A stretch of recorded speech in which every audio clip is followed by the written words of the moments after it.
எல்லாம் சுகமா இருக்கீங்களா? குளிர்லாம் போயிடுச்சுன்னு நினைக்கிறேன். இப்ப கொஞ்சம் வெயில் வர ஆரம்பிக்குது. ஆமா. ஒரு நல்ல கிளைமேட் மாறி வருது. ஓகே, உங்களுக்கு தெரிஞ்சவங்க இதுல யாராவது அதாவது மைக்கேல்ங்கிற பேர் வச்சு கேள்விப்பட்டிருக்கீங்களா ஊர்ல எல்லாம்? இங்க அதாவது தமிழ்ல வந்து மிகாவேல், அதாவது இங்கிலீஷ்ல வந்து மைக்கேல்பாங்க, பிரெஞ்சுல மிக்காயல், மிக்காயல் சொல்லுவாங்க. எனக்கும் தெரிஞ்ச நிறைய நண்பர்கள் இருக்கிறாங்க மிக்காயல்ங்கிற பேர்ல. அது மாதிரி நிச்சயமா நீங்களும் வந்து அந்த பேர் வந்து ரொம்ப உலகம் ஃபுல்லா வந்து அது வந்து அனைவரும் ஒரு வைக்கக்கூடிய பேர். இந்தியாவிலுமே வைப்பாங்க, மைக்கேல்பாங்க, பிரெஞ்சுல மிக்காயல் சொல்லிட்டு நிறைய பேர் வைப்பாங்க. கிறிஸ்தவங்களும் சரி எல்லாருமே வைக்கிறது அது வந்து ஒரு பழக்கமான பேர். ஆனா இந்த மிக்காயல்ங்கிற பேரு தமிழ்ல வந்து மிகாவேல்மோ, இந்த மிகாவேல்ங்கிற பேரை வந்து நம்ம வந்து வேதத்திலையும் நம்ம பார்க்க முடியும். வேதத்திலேயே நிறைய இடங்கள்ல இந்த மிகாவேல்ங்கிற பேரை பார்ப்போம். அதுல வந்து தானியல் எடுத்து வாசிப்போம். தானியல் 12ஆம் அதிகாரம் 1-2 வசனத்தை வாசிப்போம்.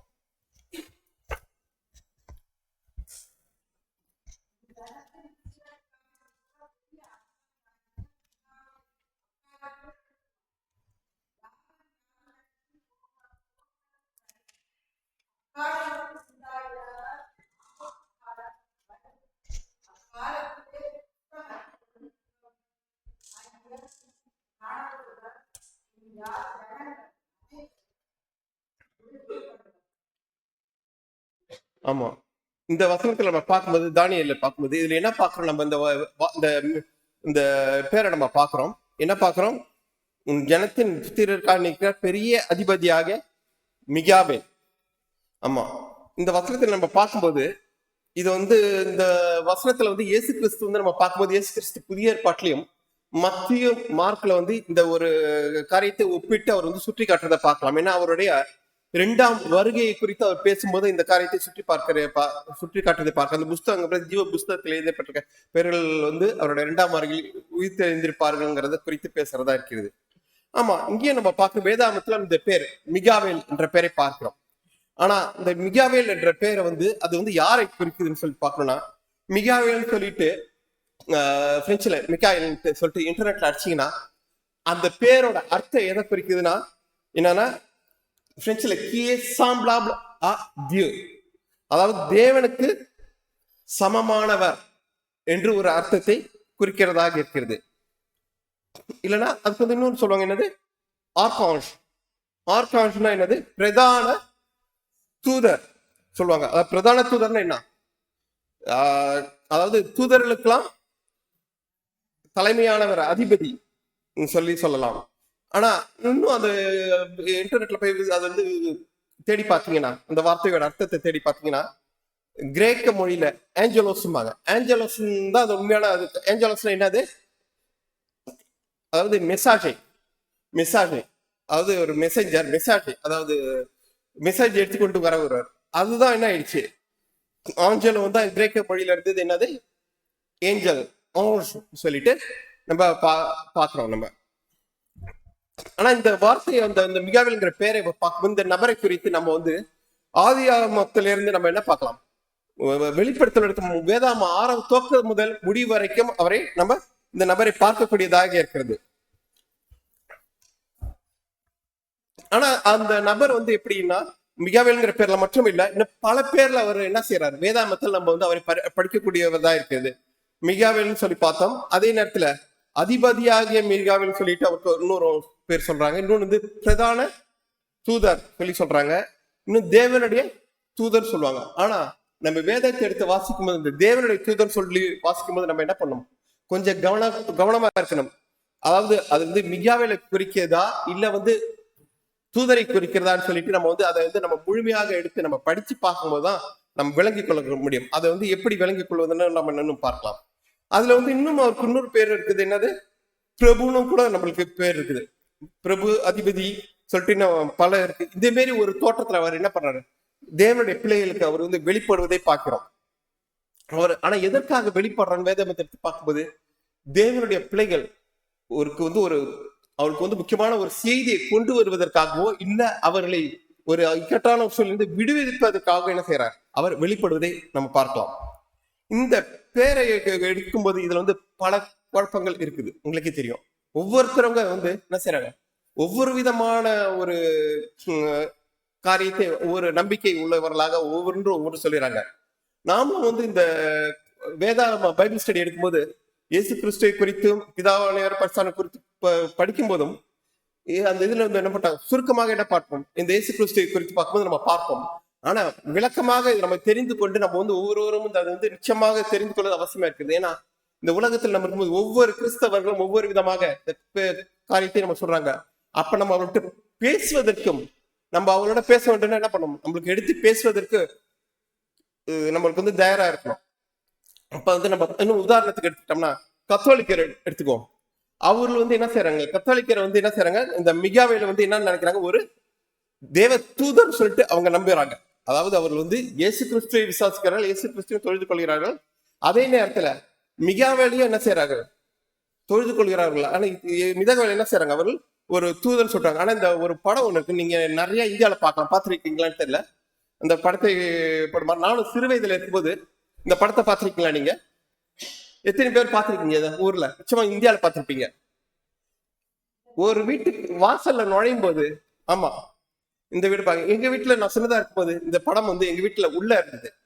அங்க சில பேர் வந்து பார்த்துட்டு என்ன சொன்னாங்க, இந்த படம் இங்க வைக்க கூடாது, இந்த படத்தை எங்க வைக்கணும், வாசல்ல வைக்கணும் சொன்னாங்க. ஏன்னா வாசல்ல இருந்து அதாவது அவர்கள் வந்து கத்தோலிக்கிறவங்க சொல்லும்போது மிகாவேல் தூதர் சொன்னாங்க. அதாவது சாத்தானிய வந்து அவர் வென்றவர், அவர் வந்து சாத்தானை வென்றார் தான் நம்ம பார்ப்போம். ஆனா அவர்கள் இருந்து வென்றதுனால, அவங்க சாத்தானை வென்றதுனால சாத்தான் வீட்டுக்குள்ள வீட்டு வாசல் வழியாக உள்ள நுழையக்கூடாதுன்னு சொல்லிட்டு என்ன பண்ணுவாங்க, அது வைக்கிற நோக்கம் வாசல் எதுக்காக வைக்கிறாங்கன்னா, சாத்தான் உள்ள நுழையாம என்ன பண்ணுவார், இந்த மிகாவேல் தூதர் வந்து என்ன பண்ணார், வாசல்லே அவரை சாத்தானை தடுத்து நிறுத்திடுவார்னு சொல்லிட்டு அவர்கள் என்ன செய்யறாங்க, அந்த ஒரு நம்பிக்கையில் அவர்கள் அந்த போட்டோவை வாசல்ல வைக்கிறதா இருக்கும். எங்க வீட்லயும் உடனே என்ன பண்ணாங்க, எடுத்து வாசல்ல மாட்டினாங்க. அந்த காரியம் தெரியும். ஆகையினால இந்த போட்டோ நீங்க பார்த்திருப்பீங்க. ஆகையினால அவர்கள் என்ன செய்யறார்கள் பார்க்கும்போது, அவர்கள் வந்து தூதர்களையும் வணங்குறார்கள். என்ன செய்யறாங்க, மிகாவேல் தூதரையும் வணங்குறாங்க, இயேசு கிறிஸ்து வணங்குவார்கள். ஆனா அவர்களுக்கு வந்து எப்படின்னா இரண்டு தனிப்பட்ட ஒரு நபர் சொல்லிட்டு அவர்கள் நினைக்கிறாங்க. இதுவே இந்த ஏகோவா சாட்சி எடுத்துக்கிட்டீங்கன்னா அவர்கள் என்ன செய்யறாங்க, இயேசு கிறிஸ்து தான் மிகாவேல், ஆனா அவர்கள் என்ன பண்ணப்பட்டவர், அவர்கள் படைக்கப்பட்டவர் சொல்லிட்டு சொல்றார்கள். ஆனா நாம வந்து அப்படி நாம நம்புவது கிடையாது. அப்படி ஒவ்வொருத்தவங்களும் இருக்கும் போது நம்ம வந்து உண்மையிலேயே எது என்னன்னு சொல்லிட்டு நம்ம வந்து பார்க்கணும்னா, வேதத்தின் இருந்து எடுத்து படித்து பார்த்து வேதத்தை ஆராய்ந்து பார்த்து மிகாவேல் என்பவர் யார், அவர் வந்து அவரோட வேலைகள் என்ன, அவர் எப்படிப்பட்டவர் என்பதை நம்ம வந்து வேதத்திலிருந்து எடுத்து பார்த்து ஆராய்ந்து நம்ம வந்து தெளிவாக தெரிந்து கொள்வது அவசியமாக இருக்கிறது. இந்த ஒரு காரியத்துல நம்ம பார்க்கும்போது இந்த வசனத்துல வாசிச்சதுல இருந்து என்னன்னா, பெரிய அதிபதியாக மிகாவேல் சொல்லி பார்க்கிறோம். தீர்க்க தரிசனத்துல ஒரு நபரை குறித்து பேசப்பட்டிருந்ததுன்னா திரும்ப என்ன பண்ணும், அந்த நபரை குறித்து திரும்ப நம்ம என்ன பண்ண முடியும், நிச்சயமாக வேதத்தில் அதற்கான விளக்கங்கள் திரும்பவும் நம்ம வந்து 100 இடத்துல நம்ம பார்க்க முடியும். வேதத்துல வந்து எப்போதுமே தீர்க்க தரிசனம் கொடுக்கப்பட்ட விளக்கங்கள் பிற்பாடு கொடுக்கப்பட்டிருக்கிறது சொல்லிட்டு நம்ம பார்க்கிறோம். அதுக்கான விளக்கங்கள் கொடுக்கப்பட்டிருக்கோம். தானியேல் 10:13 எடுத்து வாசிப்போம். தானியேல் 10:13.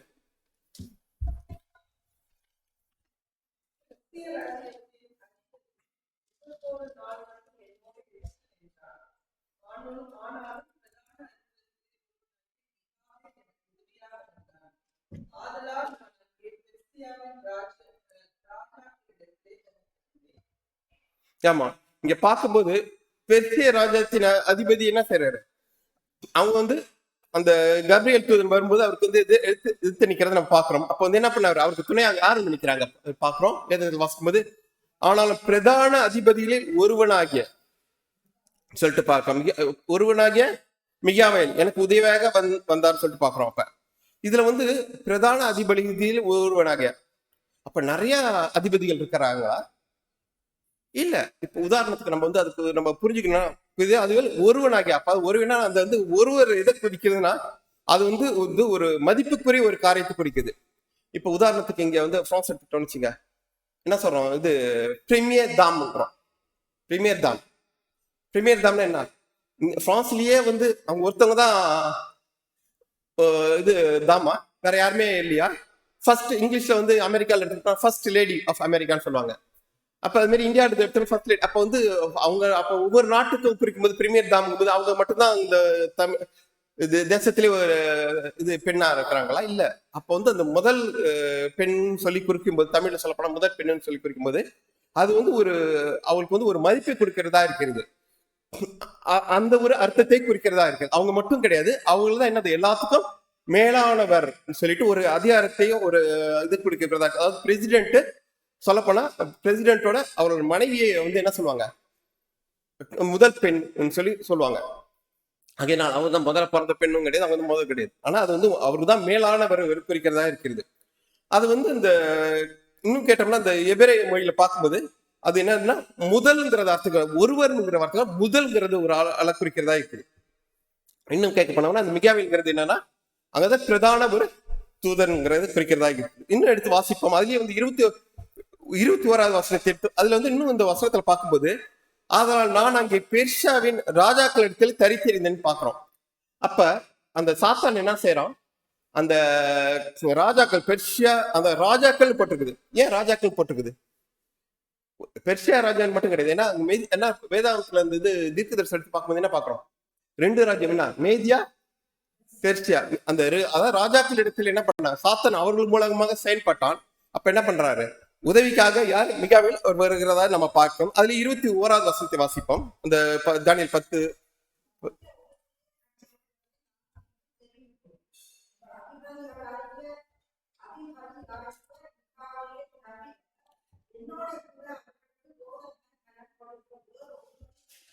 ஆமா, இங்க பார்க்கும்போது என்ன பண்றது, தானியேல் அந்த தூதர் சொல்றாரு, என்ன சொல்றாரு, நான் உனக்கு தெரிவிப்பேன் உங்கள் அதிபதியாகிய மிகாவேலை தவிரன்னு சொல்லி பார்க்கிறோம். உங்கள் அதிபதியாக, அப்ப தானியோலோட அதிபதி யாருன்னு சொல்லி பார்க்கணும். தானியோலோட அதிபதி பிரபு சொல்ற. அப்ப தானியோலோட பிரபு யார், தானியலோட இது பிரபு யார்? அப்ப அந்த தூதரா தானியலோட பிரபுவா இருக்க முடியும்? நிச்சயமா இருக்க முடியும். அப்ப தானியலோட பிரபு யாருன்னு சொல்லிட்டு நம்ம பார்க்கும்போது அதுல பார்ப்போம். தானியேல் அந்த பிரபு யாருன்னு சொல்லிட்டு பார்ப்போம். தானியேல் 9ஆம் அதிகாரம் 25வது வசனத்தை எடுத்துக்கொள்வோம். இது வந்து ஒரு முக்கியமான ஒரு தீர்க்க தரிசனம், எல்லாருக்கும் தெரிஞ்ச தீர்க்க தரிசனம்.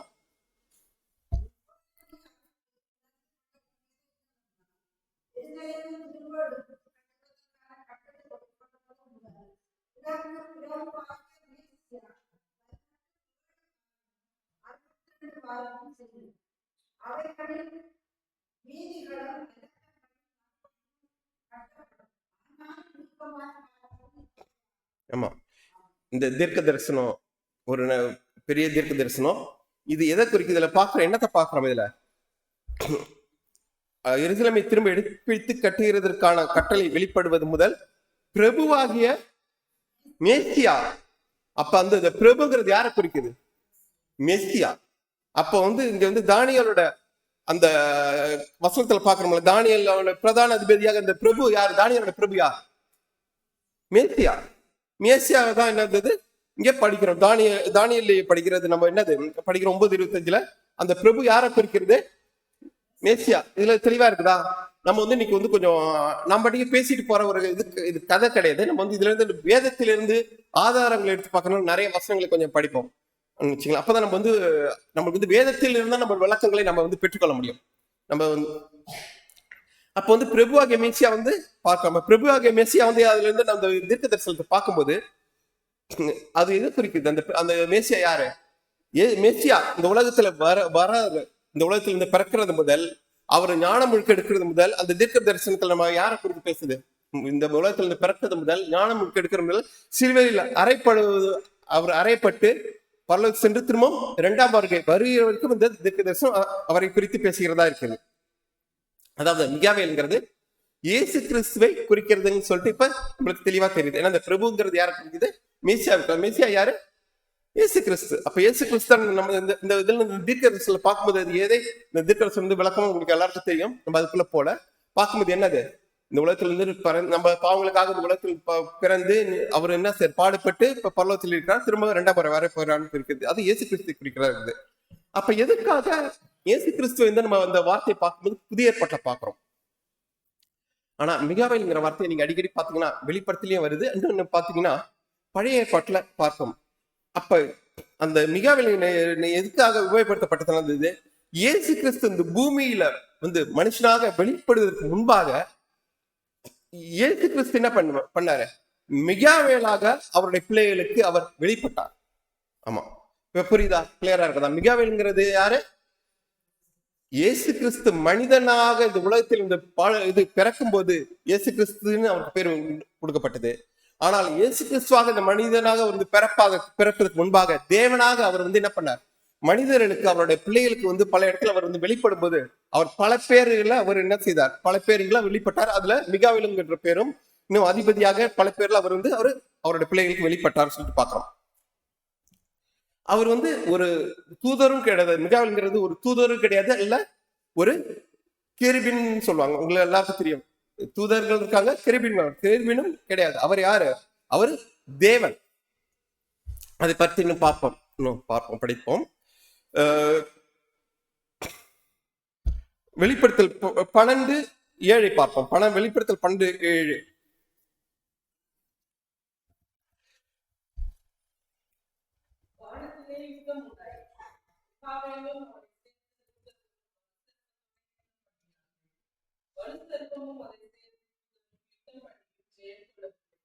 இன்னும் வேதத்துல பாக்குறோம், வெளிப்படுத்தல பார்க்கும்போது மிகாவேலை குறித்து பேசப்பட்டிருக்கிறது. மிகாவேல அவனுக்கு சேர்ந்ததுடன் யுத்தம் யாரோட யுத்தம் பண்ணினார்கள்? வலு சர்ப்பத்துடன் யுத்தம் பண்ணினாங்கன்னு சொல்லி பார்க்கணும். வலு சர்ப்பம்னா யாரு? சாத்தான். அப்ப வலு சர்ப்பம்னா சாத்தான், பழைய பாம்புனா சாத்தான், அப்ப மிருகம்னா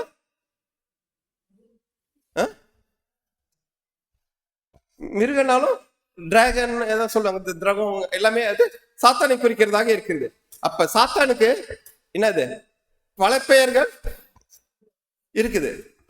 நம்ம ஊர்ல ராஜாக்கள் கூட பாத்தீங்கன்னா சாத்தானுக்கு இந்த உலகத்தை கெடுத்த சாத்தானுக்கு பல பேர்கள் இருக்குது. இந்த உலகத்துல இருக்கிறது ராஜாக்கள் கதையெல்லாம் படிச்சிருப்பீங்க. இந்தியாவில இருக்கிறது நம்மளும் என்ன பண்ண ஹிஸ்டரி படிப்போம். ஹிஸ்டரியில முக்கியமா எனக்கு பிடிச்ச சப்ஜெக்ட் ஹிஸ்டரி ரொம்ப படிக்கும்போது. ஏன்னா அதுல ராஜாக்கள் பேர் வரும், அந்த சரித்திரங்கள் வரும். அந்த சரித்திரத்துல படிக்கும்போது ராஜாக்களுக்கு என்ன பண்ணுது? பல பேர்கள் அவர் ஒவ்வொரு நாட்டையும் அவர் வென்று வரும்போது என்னது? அவருக்கு பல பேர்கள் சூட்டப்பட்டதுன்னு சொல்லிட்டு பாக்குறோம். இந்த காலத்திலயும் பாலிட்டிஷியன்ஸுக்கு நிறைய பேர் வைக்கிறாங்க. என்னது? டாக்டர் பட்டம்லாம் என்ன செய்யறாங்க? கொடுக்குறாங்க.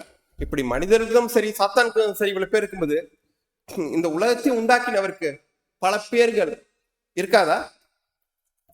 பல பேர்கள் நிச்சயமா. ஆனா அவருக்கு இந்த உலகத்தை உண்டாக்கின தேவனுக்கு பல பேர்கள் இருக்கும்போது அது சில பேருக்கு என்னத்தை குறிக்கிறது? சந்தேகத்தையும், சில பேருக்கு குழப்பத்தையும், அவங்களுக்கு ஆச்சரியத்தையும் கொடுக்கக்கூடியதாக இருக்கிறதுன்னு சொல்லிட்டு பாக்குறோம் நம்ம.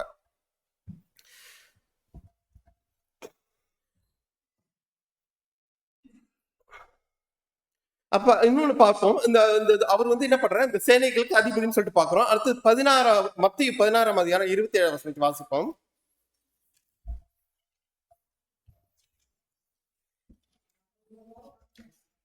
மத்தேயு 16:27.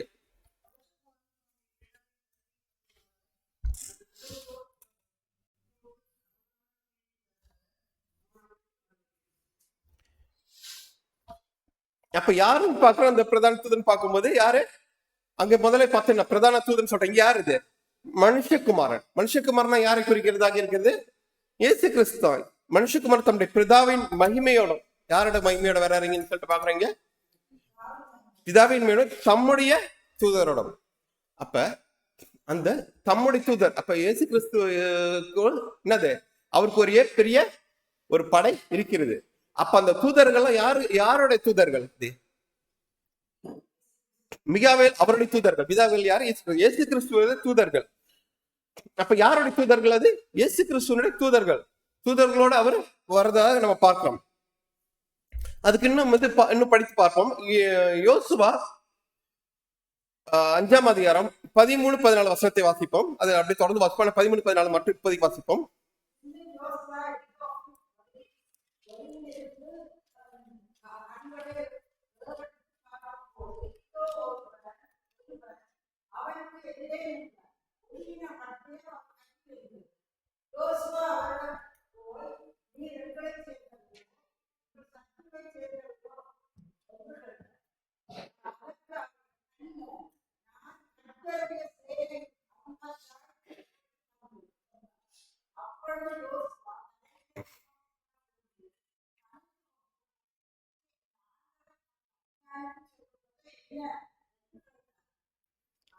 ஆமா 15 அதுல இருந்து நம்ம 14 வசனத்துல நம்ம பார்க்கும்போது இதுல என்ன பாக்குறோம், இங்கேயும் இந்த வார்த்தையை பாக்குறோம், கர்த்தருடைய சேனையின் அதிபதி சொல்லிட்டு பாக்குறோம்.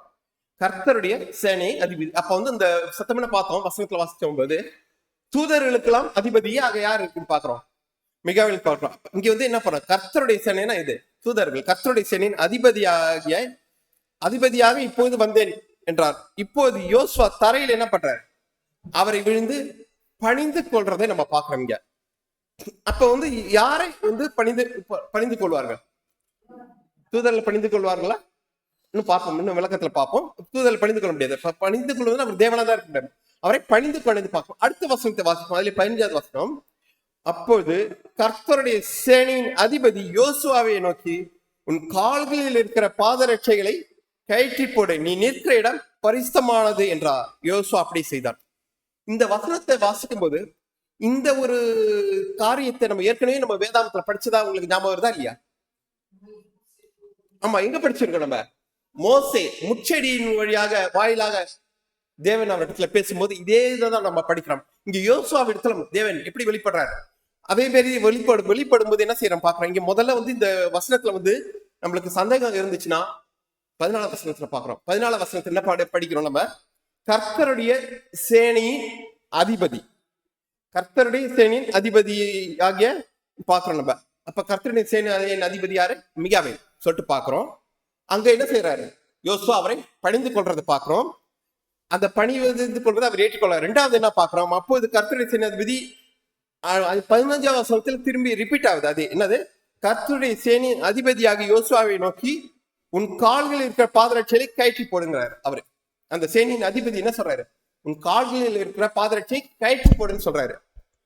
அப்ப யோசுவா என்ன செய்யலாம், தானே வந்து அவரோட இப்ப யாரோ ஒருத்தர் பார்த்துட்டு நானே சேர்ப்ப கயிற்றி போடுறது இல்ல, நான் கேட்கல, யோசுவாக்கு தோணல கயிற்றி போடணும். ஆனா என்ன சொல்றாரு இங்க, அந்த அதிபதி சேனைகளின் அதிபதி என்ன சொல்றாரு, உன் காலில் உள்ள பாதரட்சை கயிற்றி போட்டு. ஏன் கயிற்றி போட சொல்றாரு, நீ நிற்கிற இடம் பரிசுத்தமானது என்றார். அப்ப என்னது பரிசுத்தமானது? அப்ப யார் அங்க நிக்கிறா, சேனைகளின் அதிபதினு சொல்லிட்டு அங்க நிக்கிறது யாருங்க, இயேசு கிறிஸ்து. நம்மளுக்கு தெளிவா இருக்குது. இதுக்கு வந்து நம்மளுக்கு வந்து சந்தேகம் வரத்துக்கு இடமே கிடையாது. அப்ப வந்து இன்னும் பார்க்கும்போது பணிந்து கொள்றதை பாக்குறோம். பணிந்து கொள்வது, தூதர்களை பணிந்து கொள்ள முடியுமா? இயேசு கிறிஸ்து வந்து சாத்தான் வந்து சோதிக்க வரும்போது இயேசு கிறிஸ்து என்ன சொன்னாரு சாத்தானை பார்த்து, உன் தேவனாய கர்த்தரை பணிந்து கொண்டு அவர் ஒருவருக்கே ஆராதனை செய்வாயாக சொல்லி சொல்றாரு. அப்ப வந்து தூதர்களை பணிந்து கொள்ளக்கூடாதுன்னு சொல்லிட்டு இயேசு கிறிஸ்து சொல்றாரு. ஆனா இங்க வந்து யோசுவா பணிந்து கொள்றதையும் நம்ம பார்க்கிறோம். அவர் அதை ஏற்றுக்கொள்ள. ரெண்டாவது என்ன சொல்றாரு, மூணாவது காரியம் என்ன பார்க்கிறோம், உன் கால்களில் உள்ள பாதரட்சியை கயிற்றி போடுன்னு சொல்லி சொல்றாரு பார்க்கிறோம். அது பரிசுத்தமான இடம் சொல்றதையும் நம்ம பார்க்கிறோம். அதே போல அப்ப இங்க இருந்து என்ன தெரியுது, அது இயேசு கிறிஸ்துங்கிறது நம்மளுக்கு தலை தெளிவாக மற்ற காரியங்களை வந்து இந்த 14-15 வசனங்களுக்கு வாசிப்பது மூலமாக நம்ம வந்து தெரிந்து கொள்ள முடிகிறது. அடுத்ததாக நம்ம பார்ப்போம் வெளிப்படுத்தல் 19ஆம் அதிகாரம் 11வது வசனம்.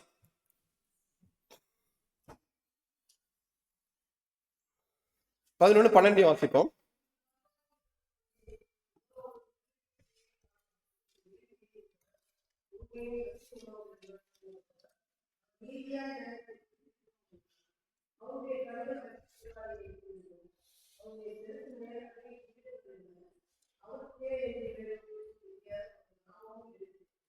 ஆமா, இங்க நம்ம பார்க்கும்போது அவர் நீதியாய் நியாயம் தீர்த்தம் பண்ணுகிறார்.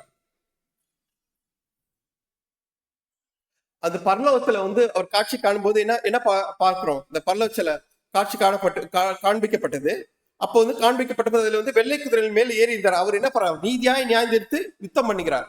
யார் யுத்தம் பண்ணுகிறார், இயேசு கிறிஸ்து யுத்தம் பண்ணுகிறார். அவருடைய கண்கள் அக்னி ஜுவாலை போல் இருந்தன. அவருடைய சிரசின் மேல் அவருக்கு என்ன இருக்கு, கிரீடம் இருக்குது. அவருடைய சிரசின் மேல் எத்தனை கிரீடங்கள், அநேக கிரீடங்கள் இருந்தன. அப்ப வந்து அநேக கிரீடங்கள் இருக்குது. ஏன்னா அவர் யாரு, ராஜாதி ராஜா. இதுல இன்னும் பாக்குறோம், அந்த அதிபதியாக வந்து அந்த அதிபதி என்ன வெள்ளை குதிரை மேலே இருந்து பாக்குறோம். அவர் என்ன பண்றாரு, மிக ராஜாதி ராஜா, பல அநேக கிரீடங்கள் இருந்தனன்னு சொல்லிட்டு வேதம் நமக்கு சொல்லுகிறது. அவருக்கே என்று ஒருவருக்கும் தெரியாத ஒரு நாமம் எழுதியிருந்தது. அவருக்கே என்று வேற ஒருக்கும் தெரியாத ஒரு நாமம். அப்ப அந்த நாமம் வந்து எப்படிப்பட்ட ஒரு நாமமா இருக்க முடியும்? ஒரு மகிமைக்குரிய நாமம் இருக்க முடியும். ஏன்னா நம்ம வந்து இன்னும் பார்க்கும்போது பாக்குறோம், நம்ம ஆதியில வந்து வேதாந்தத்தை பார்க்கும்போது பாக்குறோம், ஆதியிலே வார்த்தை இருந்தது, அந்த வார்த்தை தேவனத்தில் இருந்தது, அந்த வார்த்தை தேவனாய் இருந்தது, அவர் ஆதியிலே தேவனாவோடு இருந்தார், சகலமும் அவர் மூலமாய் உண்டாயிற்று, உண்டானது ஒன்றும் அவரே இல்லாமல் உண்டாகவில்லைன்னு சொல்லி பாக்குறோம். அப்ப யாரு இந்த உலகத்தை படைத்தவர் தான் என்ன செய்யறாரு? இங்க நம்ம பாக்குற அந்த நபர் யாரு? இந்த உலகத்தை உண்டாக்கின நபர். அவரு தான் இந்த உலகத்தை உண்டாக்க, அவருக்காக உருவாக்கப்பட்டது ஒரு நபர். இது குறித்து தான் நம்ம இங்க பார்க்கிறோம் சொல்றோம். ஏன்னா அந்த நாமம் எப்படிப்பட்டதாக உள்ள நாமம்? பரிசுத்தமான ஒரு நாமம் சொல்லிட்டு பாக்குறோம். அவருக்கு என்று வேற ஒருவருக்கும் தெரியாத ஒரு நாமம் எழுதி இருந்தோம்னு சொல்லிட்டு பாக்குறோம் நம்ம. சரி, அதுல இன்னும் பார்க்கும்போது அடுத்த அதுல 13வது வசனத்தை எடுத்து வாசிப்போம். அதுலயே தொடர்ந்து 13வது வசனம், அந்த இதுலயே தொடர்ந்து 11, 12 வாசி 13 வாசிப்போம்னா அதுல இன்னும் வந்து நம்மளுக்கு சந்தேகம் இருந்துச்சுன்னா என்ன, இந்த வசனத்தில் படிக்கும்போது இன்னும் தெளிவா தெரியுது. என்னது?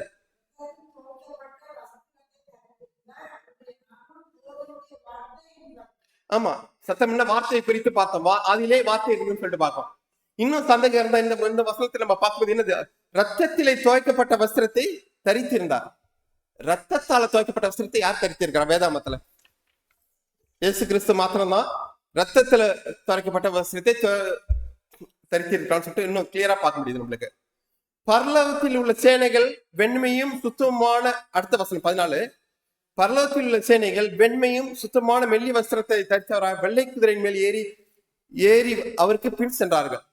அப்ப வந்து அந்த படையை அந்த எல்லாரும் என்ன பண்றாங்க? அவரை பின் சென்றார்கள். அப்ப அந்த படையே, இந்த தூதர்கள் படை பின் செல்லுது. யாருக்கு பின்னாடி செல்லுது? இந்த மிகாவேலுக்கு பின்னாடி. அந்த மிகாவேல் யார் பார்த்தோம்? இயேசு கிறிஸ்து. ஏன்னா அவர் தான் என்ன செய்யறாரு? அவருடைய நாமம் தான் அங்க தரிக்கப்பட்டு சொல்லிட்டு பார்க்க. ரெண்டாவது வந்து என்னது? இந்த ரத்தத்தினால் துவைக்கப்பட்ட ஒரு வஸ்திரத்தை இருக்கிறார். இயேசு கிறிஸ்து தான் என்ன பண்ற? அந்த படையை நடத்தி கொண்டு வருகிறாரு. அவர் தான் இந்த படை நடத்த, அவர் தான் முன்னாடி போற, அவர் பின் சென்று இந்த படைகள் செல்வதாக வேதாமத்தில் போட்டிருக்குது. இன்னும் வசனத்தை வாசிச்சோம்னா 16வது வசனத்தை, அதே இதுல தொடர்ந்து 16வது வசனத்தை வாசிச்சோம்னா,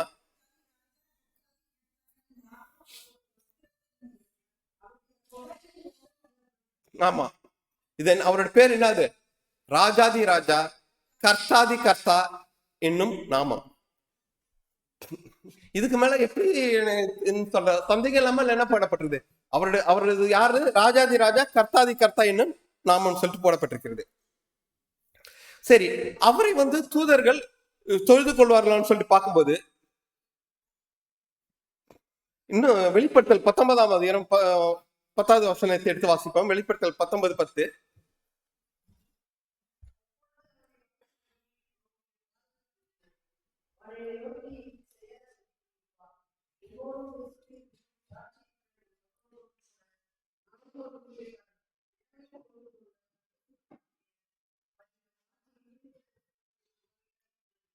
ஆமா, இந்த இதுதான் நம்ம வந்து ஆரம்பத்துல கூட சகோதரர் வாசிச்சாரு. இந்த 10ஆம் வசனத்துலதான் என்ன செய்யறாரு? இந்த தூதனானவர், ஆனா அந்த தூதனோட பெயர் கொடுக்கப்படவில்லை, யாருன்னு தெரியல. ஆனா அந்த தூதனானவர் தான் வந்து என்ன செய்யறாரு? யோவானுக்கு இந்த காட்சிகளை நம்ம படிச்சோமே, 11ல இருந்து 16 வசனத்தை வாசிச்சோமே, இந்த வெள்ளை குதிரை இருந்தவர் யார் சொல்லலாம்? அவர் தான் அந்த காட்சியை காட்டுறாரு. அப்ப காட்டும்போது என்ன செய்யறாரு? யோவான் என்ன செய்யறாரு? இங்க என்ன பாக்குற? அவன் என்னை அப்பொழுது அவனை வணங்கும்படி அவனோட பாதத்தில் விழுந்தேன். அப்ப அந்த தூதர் வந்து இந்த காட்சியை வந்து யோவானை காட்டுறாரு.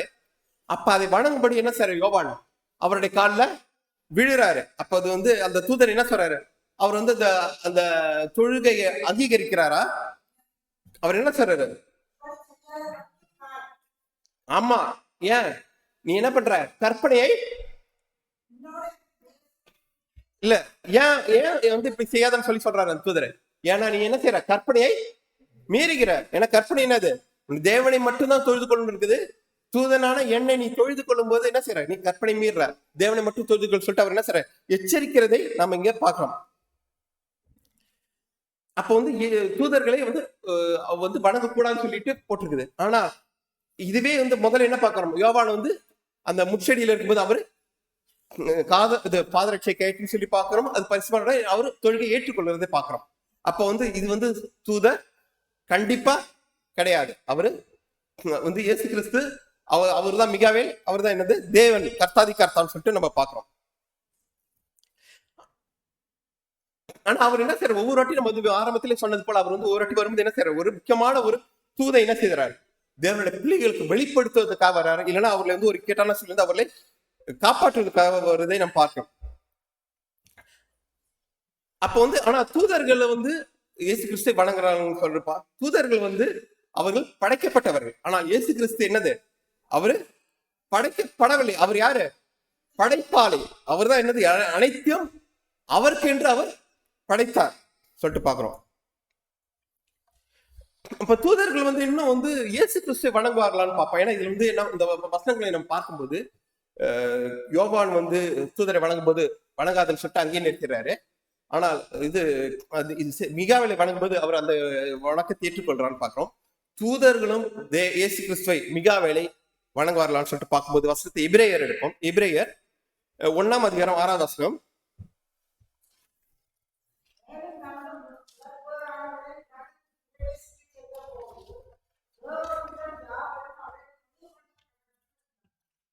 ஆனா இங்க என்ன பாக்குறாங்க, எதை குறிக்கிறது, இயேசு கிறிஸ்துவை பிறப்பை குறிக்கிறது. அப்ப என்ன பண்றது, அவர் ஆகிலும் தமது முதற் பேரானவரை உலகத்தில் பிரவேசிக்க செய்த போது தூதர்கள் யாவரும் அவரை தொழுது கொள்ள கடவர்கள் என்றார். இப்ப தூதர்கள் யாரும் என்ன செய்யறாங்க, இந்த உலகத்துல வந்து யாரு வந்து பிறந்தது, இயேசு கிறிஸ்து.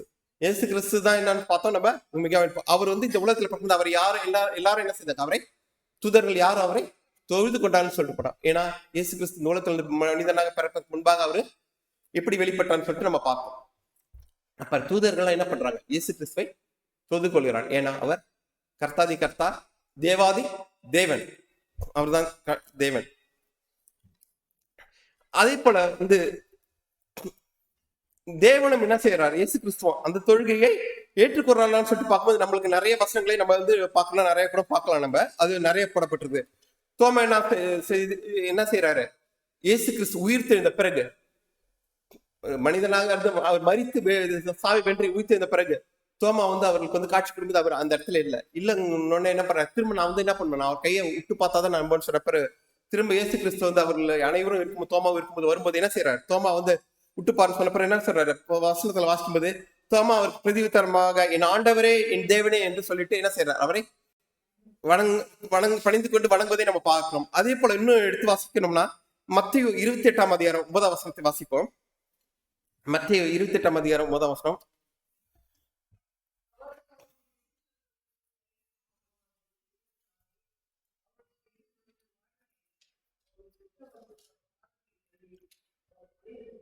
ஆமா, இங்க என்ன பாக்குறோம், சீஷர்கள் என்ன பண்றாங்க இந்த வாரத்துல, அவருடைய சீஷர்கள் அறிவிக்க போகிற போது இயேசு தாமே அவருக்கு எதிர்பட்டார். இயேசு அவருக்கு வந்து வெளிப்படும் போது என்ன பாக்குறீங்க, அவர் பாதங்களை தழுவி அவரை பணிந்து கொண்டார்கள். அப்ப நம்ம இங்க என்ன பார்த்தோம், முதல்ல வசனத்துல பார்த்தோம், தூதர்களும் அவரை பணிந்து கொண்டார்கள் சொல்லி பாக்குறோம். இங்க என்னது, மனிதர்களும் அப்போஸ்தலர்களும் மனிதர்களும் நாமளும் என்ன பண்றோம், அவரை பணிந்து கொள்கிறோம். இயேசு கிறிஸ்து நம்ம பணிந்து கொள்கிறோம்னு பாக்குறோம். அப்போ வந்து ஒரு இயேசு கிறிஸ்து தூதனாக வெளிப்பட்டான்னு சொல்லிட்டு மனிதனாக வெளிப்பட்டா பாக்குறோம்.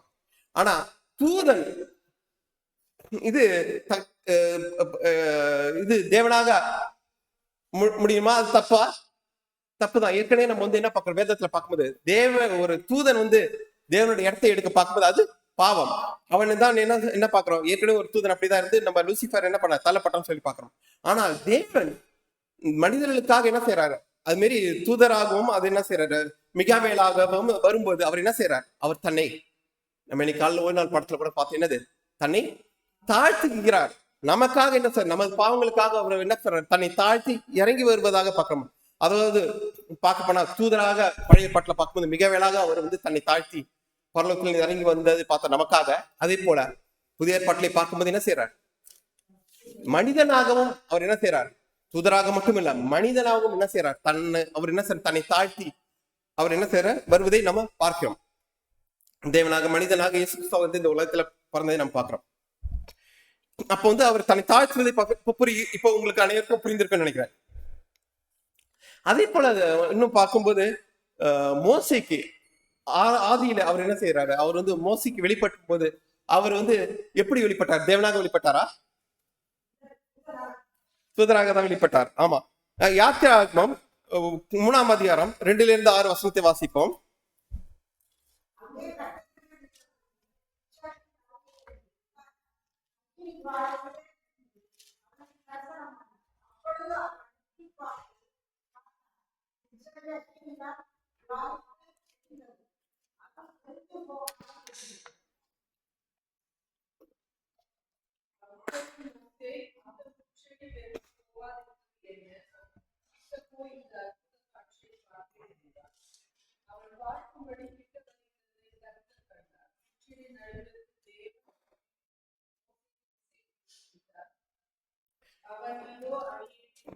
ஆமா, இங்க மோசைக்கு அவர் வெளிப்படும் போது ஏற்கனவே நம்ம பார்த்தது போல அவர் என்ன செய்யறாரு, யோசுவாக்கு வெளிப்பட்டதை பார்த்தோம். இங்க வந்து மோசைக்கு அவர் வெளிப்படும் எப்படி எப்படி எப்படி வேதாமத்துல என்ன எழுதப்பட்டிருக்கு அதை பார்ப்போம். வேதத்துல என்ன பண்றது, யாத்திரம், அதாவது 2வது வசனத்துல, அங்கே கர்த்தருடைய தூதனானவர் ஒரு முட்செடியின் நடுவிலிருந்து உண்டான அக்னி ஜுவாலையின் வழியாக என்ன செய்யறாரு, பேசுவார். கர்த்தருடைய தூதனானவர் கொடுக்கப்பட்டிருக்குது.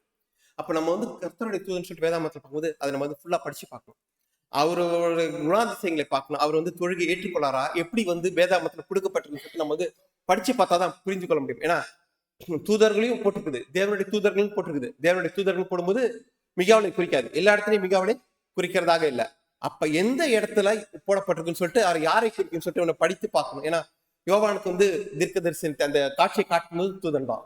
ஆனா அந்த அப்ப அதையும் பார்க்கணும். நம்ம அப்போ வந்து ஒவ்வொரு இதையும் நம்ம வந்து படிச்சு பார்க்கணும். இப்ப கர்த்தருடைய முச்செடி பார்த்தா அவர் 4வது பார்க்கும்போது கிட்ட வருகிறது கண்டினா படுற. இங்கேயும் என்ன செய்யறாரு, உன் முச்செடி இருந்து தேவன் அவனை நோக்கி மோசே சொல்லி கூப்பிட்டது மட்டும் இல்லாம என்ன செய்யறாரு, பாதரட்சி கயற்றி போடு, நீ நிற்கிற இடம் பரிசுத்த பூமி என்றார். ஏன் தேவன் அங்க இருக்கிறாருன்னு சொல்லிட்டு அங்க இருக்கிற பாதரட்சி கயற்றி போன்னு சொல்றாரு. பின்னும் அவர் நான் அவரை வந்து தன்னை வந்து எப்படி வெளிப்படுத்துறாரு, நான் ஆபிரகாமின் தேவனும் ஈசாக்கின் தேவனும் யாக்கோபின் தேவனுமாகிய உன் பிதாக்களுடைய தேவனுமாய் இருக்கிறேன். அவர் வாயாலே அவரு நான் யாருங்கிறத சொல்றாரு, பாக்குறோம். அப்ப வந்து இங்க முதல்ல வந்து வேதாமத்தில் இந்த வசனத்தை 2வது வசனத்தை பார்க்கும்போது தேவனுடைய தூதனானவர்னு சொல்லி பாக்குறோம். ஆனா 6வது வசனத்துல வந்து பார்க்கும்போது என்ன போடப்பட்டிருக்கு, தேவனுடைய தூதனான ஆரம்பிச்சுது. முடிக்கும் போது 6வது வசனத்துல எப்படி பாக்குறோம், நான் ஆபிரகாமின் தேவனும் ஈசாக்கின் தேவனும் யாக்கோபின் தேவனுமாக பிதாக்களுடைய தேவனுமாய் இருக்கிறேன். அப்ப யாரு இது, அங்க முச்செடி நடுவில் வெளிப்பட்டது அந்த தூதன் அவர் யாருன்னா இயேசு கிறிஸ்து, ஆபிரகாமின் தேவனும் ஈசாக்கின் தேவனும் யாக்கோபின் தேவனுமாக இருக்கிற இவர் தான் அங்க வெளிப்பட்டார்னு சொல்லிட்டு பாக்குறோம் நம்ம. அப்ப அதே போல இன்னும் பார்க்கும்போது ஆபிரகாம் வந்து ஈசாக்க வந்து பழைய ஏற்பட்டதான் நிறைய அந்த வார்த்தைகளை பார்க்க முடியும். ஆபிரகாம் வந்து ஈசாக்க வந்து பலியிட போகும்போது அங்க வந்து யார் வெளிப்பட்டது, அங்கேயும் எடுத்து வாசிச்சோம்னா அங்கேயும் வந்து கர்த்தருடைய தூதனானவர் தான். இன்னும் வசனம் போட்டிருக்குது. ஆதியாகமம் 16ஆம் அதிகாரம் 9ஆம் வசனத்தை வாசிப்போம்.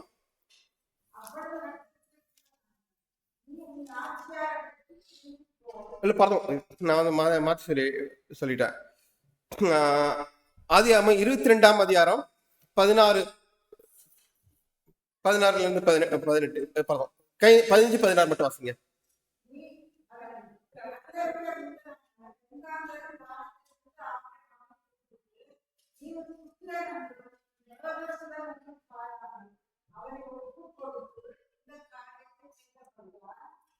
ஆமா, இங்க என்ன பாக்குறோம், அந்த இந்த ஆபிரகாம் வந்து ஈசாக்கு பலியிட போகும்போது யாரு வெளிப்பட்டதா பாக்குறோம், கர்த்தருடைய தூதனானவர்னு சொல்லிட்டு பாக்குறோம். கரெக்டா 15ஆம் அதிகாரத்துல 16ஆம் அதிகாரத்துல 15வது கர்த்தருடைய தூதனானவர்னு பாக்குறோம். ஆனா அதுவே 17ஆவது வசனத்துல வாசிப்போம். அதை தொடர்ந்து படிக்கிறதுக்கு டைம் இல்ல. 17ஆவது வசனத்தை பார்க்கும்போது அவர் என்ன செய்யறாரு, இந்த கர்த்தருடைய தூதனானவர் என்ன செய்யறாரு, ஆமா, நான் உன்னை ஆசீர்வதிக்கவே ஆசீர்வதித்து. அப்போ வந்து ஒரு தூதன் சாதாரண ஒரு தூதனா இருந்தா ஆசீர்வதிக்க முடியுமா, அவனுக்கு அதிகாரம் கிடையாது. சாதாரண ஒரு தூதனும் அதிகாரம் கிடையாது. அப்ப என்ன, நான் உன்னை ஆசீர்வதிக்கவே ஆசீர்வதித்துன்னு சொல்லிட்டு அவர் சொல்றாரு. உன் சந்ததியை வானத்தின் நட்சத்திரங்களைப் போலவும் கடற்கரை மணலை போலவும் பெருக பண்ணுவேன் என்றும் உன் சந்ததியார் தங்கள் சத்துருக்களின் வாசங்களை சுதந்தித்து கொள்வார் என்றும் அவருக்கு என்ன செய்யறாரு, அவர் வாக்குத்தத்தம் கொடுக்கறதே பாக்குறோம். அதோட நிக்கல. இன்னும் 18ஆம் வசனத்தை பார்க்கும்போது என்ன சொல்ற பாக்குறோம், நீ என் சொல்லுக்கு கீழ்ப்படிந்த படியினால். யாரோட சொல்லுக்கு கீழ்ப்படிந்த படியினால், தூதனுடைய சொல்லுக்கு கீழ்ப்படிந்த படியினாலா இல்ல, அவர் யாரு தேவன். நீ என் சொல்லு கீழ்ப்படிந்த படியினாலும் உன் சத்துருக்கள் பூமியில் உள்ள சகல ஜாதிகளும் ஆசீர்வதிக்கப்படும் என்றும் என் பேரில் ஆணையிட்டேன் என்று கர்த்தர் சொல்கிறார். தூதனான ஒரு சாதாரண தூதன் தான் தன்னுடைய பேர்ல ஆணையிட முடியுமா? ஆணையிடாதுன்னு சொல்லிட்டு வேதாந்தம் போட்டு இங்க என்ன அப்ப வந்து யார் சொல்றாரு? கர்த்தர் தான் அங்க பேசுறத பார்க்க. கர்த்தர் தான் இப்படி பண்றாரு. அங்க வந்து பிரதான தூதராக வெளிப்படுறத நம்ம பார்க்கிறோம். அதே போல இன்னும் எடுத்துக்கொண்டோம்னா, இது இன்னும் ஆகாரோட ஆகார் இருக்கார்ல, சாராளை விட்டு ஆகார் ஓடி போறார். அப்ப சாராளை விட்டு ஆகார் ஓடி போகும்போது அங்கேயும் வந்து பார்க்கும்போது இன்னும் பழைய பட்டம் காசு பார்க்கும்போது எப்படி வெளிப்பட்டாருன்னு சொல்லிட்டு பாக்குறோம். அங்கேயும் எடுத்து வாசிப்போம். 9ஆம் வசனம், ஆதி ஆகமம் 16ஆம் அதிகாரம் 9ஆம் வசனம், ஆதி ஆகமம் 16:9.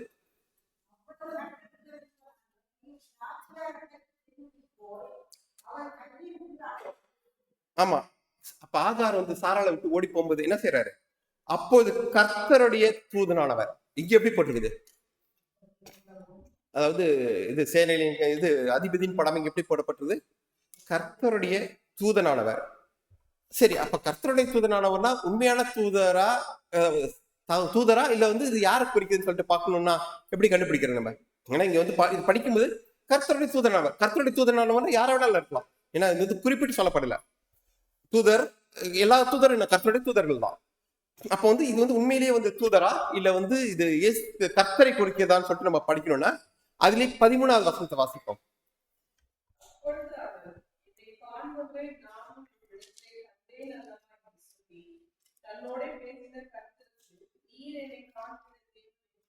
ஆமா, அப்ப நம்ம வந்து அந்த ஒரே ஒரு வசனத்தோட நிறுத்தாம என்ன பண்ணணும்? நம்ம தொடர்ந்து படிக்கும்போது இங்க ஆரம்பத்துல கர்த்தருடைய தூதன் வேதத்துல போடப்பட்டது. 13ஆம் வசனத்தை ஆகார் என்ன செய்யறா? அப்போது அவள் என்னை காண்பவரை நானும் இவ்விடத்திலே கண்டேன் அல்லவா என்று சொல்லி தன்னோட பேசின கர்த்தருக்கு என்ன போட்டுக்குது? அது யாரு? அது சாதாரண தூதல்ல, கர்த்தருக்கு நீர் என்னை காண்கிற தேவன் என்று பேரிட்டார். அப்ப வந்து அங்க யாரு வந்து அங்க வந்தது? தேவன் தான் அங்க வந்தார் சொல்லிட்டு பாக்குறோம். அதே போல வந்து இன்னும் பார்த்தோம்னா நம்ம வந்து சாம்சன் அவருடைய பெற்றோர்கள் பத்தி உங்களுக்கு தெரியும். மனவா அவருக்கு வந்து தரிசனம் ஆனாரு. அங்கேயும் நம்ம பார்க்கும்போது அவர் வந்து அதுல வந்து ஒரு பேர் என்னன்னு சொல்லிட்டு கேட்பாங்க. அதுல வந்து நம்ம ஃபுல்லா படிக்காம இந்த ஷார்ட்டா போயிடும். நியாயாதிபதிகள் 13ஆம் அதிகாரம் 18ஆவது வசனம். அப்ப வந்து மனவா வந்து உங்களுடைய பேர் என்னன்னு சொல்லிட்டு அந்த கேட்பாரு இந்த தூதனானவர்கிட்ட. 18ஆவது வசனம்.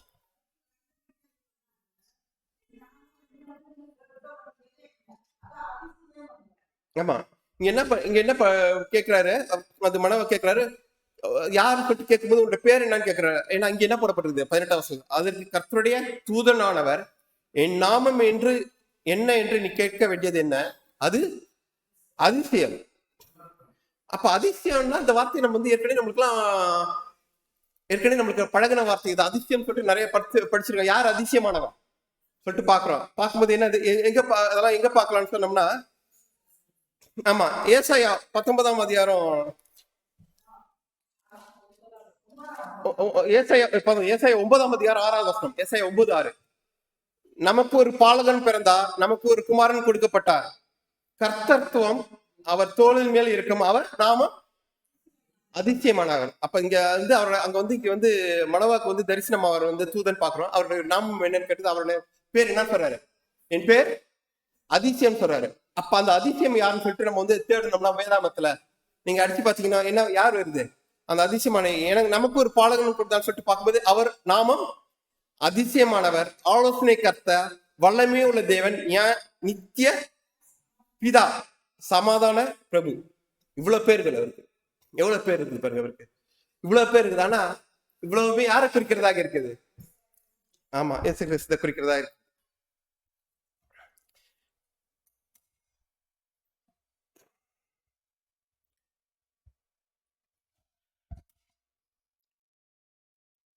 அப்ப வந்து இதை பார்த்தோன்னே அடுத்தது என்ன சொல்றாரு? அந்த இதுல இன்னும் வாசிச்சு பார்த்தோம்னா மனவ என்ன சொல்றாரு? முதல்ல வந்து பேர் என்னன்னு கேட்கிறாரு. அவர் பேர் வந்து அதிசயம் சொல்லிட்டாரு. அவர் பேர் அதிசயம்னா யாரை குறிக்குதுன்னு சொல்லிட்டு பார்த்தோம் நம்ம. ஆலோசனை கர்த்தா, அவர் வந்து அவர் நாமம் அதிசயமான சொல்லிட்டு யாரை குறிக்கிறது? இயேசு கிறிஸ்து சொல்லி பாக்குறோம். அப்ப வந்து உடனே என்ன செய்யறாரு? அடுத்தது வந்து அதுலயே 22ஆவது வசனம், அதே அதிகாரத்துல 22ஆவது வசனத்தை வாசிச்சோம்னா நியாயாதிபதிகள் 15:22 22ஆவது வசனம். இந்த மனவா என்ன சொல்றாரு? தன் மனைவியை பார்த்து நாம் தேவனை கண்டோம், சாகவே சாவும் என்றார். அப்ப என்னது, நாம் யாரை பார்த்துட்டோம்? நம்ம தேவனை பார்த்துட்டோம்னு சொல்லி சொல்றாரு அவரு. அப்ப வந்து அங்க இருக்கிறது தேவன் சொல்லி பார்க்கிறோம். அப்ப வந்து நம்ம வந்து வேதத்தில் எடுத்து பார்க்கும்போது பல பேர்கள் அவருக்கு உண்டுன்னு சொல்லிட்டு பாக்குறோம். நம்ம எவ்வளவோ பேர்கள் நம்ம பார்த்தோம், இன்னும் பார்க்கணும், இன்னும் அவருக்கு பல பேர்கள் இருக்கு. இதோட முடியல.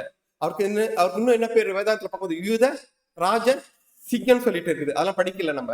யூத ராஜன் சிங்கம் இருக்குது. இன்னும் கேட்டா இன்னும் பேர் இருக்குது அவருக்கு. என்ன தேவ ஆட்டுக்குட்டின்னு சொல்லிட்டு சொல்றோம். தேவ ஆட்டுக்குட்டினா யாரு? தேவ ஆட்டுக்குட்டி, சாதாரண ஆட்டுக்குட்டில. தேவ ஆட்டுக்குட்டினா இயேசு கிறிஸ்து குறிக்கப்படுது.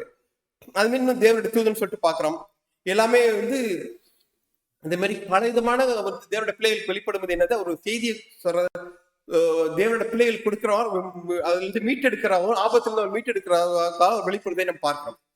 இது மட்டும் இல்ல, இன்னும் அவர் வந்து இப்பயும் என்ன செய்யறோம் நம்ம பார்க்கும்போது என்ன செய்யறாரு, அவருக்கு இன்னொரு பேரும் இருக்குது. அவர் என்னது, ஆசாரியராகவும் இருக்கிறத நம்ம பார்க்கணும். இருக்கிறாரா இல்லையா? ஆசாரியரா இருக்கிறார்.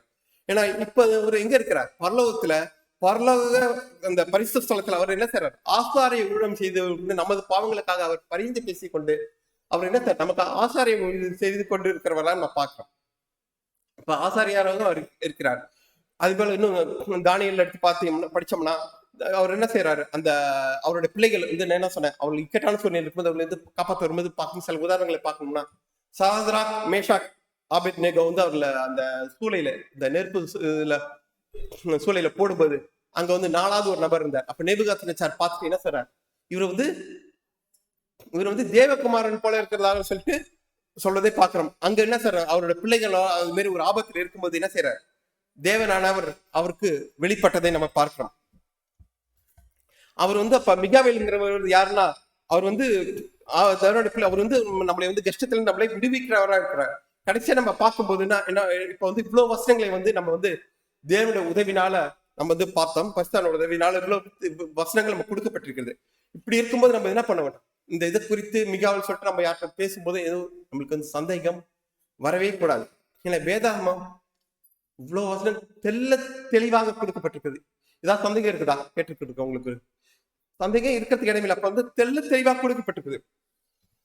அப்ப பெரிய அதிபதியாக மிகாவேல் யாரு? இயேசு கிறிஸ்து.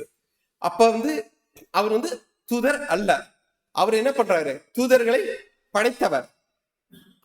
ஆனா அவர் படைக்கப்பட்டவர்ல. அவர் தான் என்ன செய்தார், எல்லாத்தையும் அவருக்கென்று படைத்தவர். அவர் யாரு? நித்திய பிதா, நித்தியமான ஒரு தேவன், என்றொன்றும் இருக்கிறவர். அவருக்கு முடிவு கிடையாது. ஆனால் நம்ம ஏற்கனவே சொன்னது போல என்ன, அவரோட வந்து என்னது, அந்த இயேசு கிறிஸ்து அந்த பூமியில வந்து அவர் வெளிப்படுவதற்கு முன்பாக, மனிதனாக வெளிப்படுவதற்கு முன்பாக அவர் என்ன செய்றார், இது மிகாவேலாக என்ன செய்தார், நம்முடைய முற்பிதாக்களுக்கு அவர் என்ன செய்தார், தரிசனம் ஆனார். அதாவது தேவனுடைய தூதனாகவும் இதாக அவர் தரிசனம் ஆனார். அதுதான் ஆக என்னன்னா நம்ம வந்து இந்த காரியத்தை குறித்து ரொம்ப தெளிவா இருக்க வேண்டும். ஏன்னா அவர் யார், மிகாவேலுங்கிறவர் யார்? அவர் நம்மளை நம்மளுடைய பிள்ளைகளை வந்து விடுதலை ஆக்குகிறவராக இருக்கிறார். விடுதலை ஆக்குறவர் மட்டும் கிடையாது, என்ன செய்யறாரு, அவரை நம்மை என்னது நம்மளுக்கு வந்து உயிரை கொடுக்கிறவராக இருக்கிறார், நம்மை உயிர்ப்பிக்கிறவராகவும் இருக்கிறார். அது மட்டும் கிடையாது, நம்மளை வந்து என்ன செய்யறார், பரிசுத்தப்படுத்துகிற ஒரு தேவனாகவும் அவர் இருக்கிறார் சொல்லிட்டு நம்ம பார்க்கிறோம் வேதாகமத்துல பார்க்கும்போது. ஏன்னா தேவனுடைய பிள்ளைகள் வந்து அவர் ஒரு இக்கட்டான சூழ்நிலை வரும்போது என்ன செய்யறார், அந்த நேரத்தில் அவர் வெளிப்பட்டு அவர்களை விடுவிக்கிறதாக பார்க்கிறோம். அதே போலதான் நம்ம வந்து என்ன பண்றோம், தானியேலையும் நம்ம பார்க்கிறோம். 12ஆம் அதிகாரம் 1-2 வசனத்துல வாசிப்போம். தானியேல் 1-2.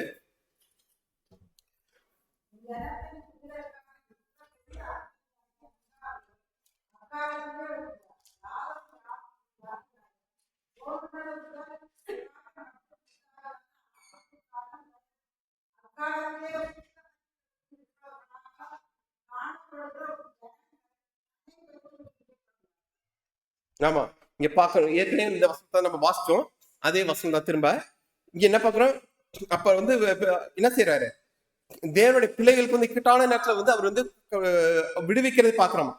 அதே போலதான் கொடுக்கப்பட்டது. இங்க இந்த வசனத்தில் என்ன கொடுக்கப்பட்டது, உன் ஜனத்தின், இது வந்து எதை குறிக்குது, கடைசி காலத்தை குறிக்குது. அதே போல நீங்களும் நம்மளும் கடைசி காலத்துல இருக்கும்போது நமக்கும் ஒரு இக்கட்டான காலம் வரும்போது யார் வெளிப்படுறாங்க, பெரிய அதிபதியாக மிகாவேல் என்ன செய்யறாரு, அந்த காலத்திலயும் வந்து கடைசி காலத்திலயும் அவரோட பிள்ளைகளை மீட்பதற்கு அவர் என்ன செய்யறாரு, அந்த இக்கட்டான ஒரு காலத்துல வந்து நம்ம சுத்தி என்ன பண்றது, இது தேவனுக்கு எதிரான பிள்ளைகளும் சாத்தான சூடி நிற்கும் போது, சாத்தானுடைய பிள்ளைகள் இருக்கும்போது தேவனுடைய பிள்ளையை விடுவிப்பதற்காக யார் வெளிப்படுறா? பெரிய அதிபதியாக மிகாவில் வெளிப்பட்டு அவருடைய பிள்ளைகளை விடுவிக்கிறார். விடுவிக்கிறது மட்டும் இல்ல, அவர்கள் என்ன செய்யறாரு? அவர்களை பூமியின் தூளிலும் நித்திரை பண்ணுகிறவர்களே அனைவரை நிச்சய ஜீவனுக்கென்று அவர்களை நித்தியமாக அவர் வாழ்வதற்கு நித்திய வாழ்வை கொடுக்கறதுக்கு அவரை எழுப்புகிறவராகவும் இருக்கிறார். அதை மறந்துடக்கூடாது. நம்மளுக்கு விடுவிக்கிறது மட்டும் கிடையாது, அவர் நித்திய ஜீவனை கொடுக்கிறது, நம்மளை உயிர்ப்பித்து அவருக்கு வந்து நித்திய ஜீவனை கொடுக்கிறவரா இருக்கிறான்னு சொல்லிட்டு நம்ம பார்க்கிறோம். அதே மாதிரி கடைசியாக இந்த வசனத்தை வாசித்து முடித்துக் கொள்வோம். யோவான் 5:25 வசனம். யோவான் 5:25, மரித்தோர் தேவகுமாரனுடைய சத்தத்தை கேட்கும் காலம் வரும், அது இப்பொழுதே வந்திருக்கிறது, அதை கேட்கிறவர்கள் பிழைப்பார்கள் என்று மெய்யாகவே மெய்யாகவே உங்களுக்கு சொல்கிறேன். என்ன பண்றது? ரிப்பீட் ஆகுது. மெய்யாகவே மெய்யாகவே உங்களுக்கு சொல்லுகிறேன்னு சொல்லிட்டு போடப்பட்டிருக்குது. அப்ப மரித்தோர் தேவகுமாரனுடைய சத்தத்தை கேட்கும் காலம் வரும். அந்த சத்தத்தை நான் கேட்க விரும்புறேன். நீங்கள் கேட்க விரும்புறீங்களா? ஆமா. அப்ப தேவகுமார அப்ப வந்து மிகாவுடைய சத்தத்தை நம்ம வந்து கடைசி காலத்துல கேட்கணும்னா இன்னைக்கு நம்ம என்ன செய்யணும்? இன்னைக்கு மிகாவல் நம்மளை அழைக்கும் போது இன்னைக்கு அவர் சத்தத்தை நம்ம கேட்டு அதுக்கு என்ன பண்ண வேண்டும்? செவி கொடுக்கிறவர்களாக இருக்கின்றோம். இன்னைக்கு நம்ம வந்து அவர் சத்தத்தை கேட்டு அவர் சத்தத்தை வந்து நம்ம வந்து அறிந்திருந்து, அவரை நன்றாக அறிந்திருந்து அவர் சத்தத்துக்கு செவி கொடுத்தாதான் என்ன பண்ண முடியும்? கடைசி காலத்துல அவர் வெளிப்படும் போது அவரோட சத்தத்தை கேட்டு நம்ம என்ன பண்ண முடியும்? நம்ம அவர் சத்தத்துக்கு செவி கொடுக்கிறவர்களா இருக்க மாட்டோம். அந்த நாள் இதுவே இன்றைக்கு இப்போதே நம்மை கூப்பிடுகிற நமது அதிபதியாக மிகாவேல் அவர் சத்தத்தை கேட்டு அவருக்கு செவி கொடுக்க உங்கள் ஒவ்வொருவரும் அழைக்கிறேன். இதுவே இந்த நாளில் உங்களுக்கும் எனக்குமான ஜபமாயிருக்கிறது. ஆமென்.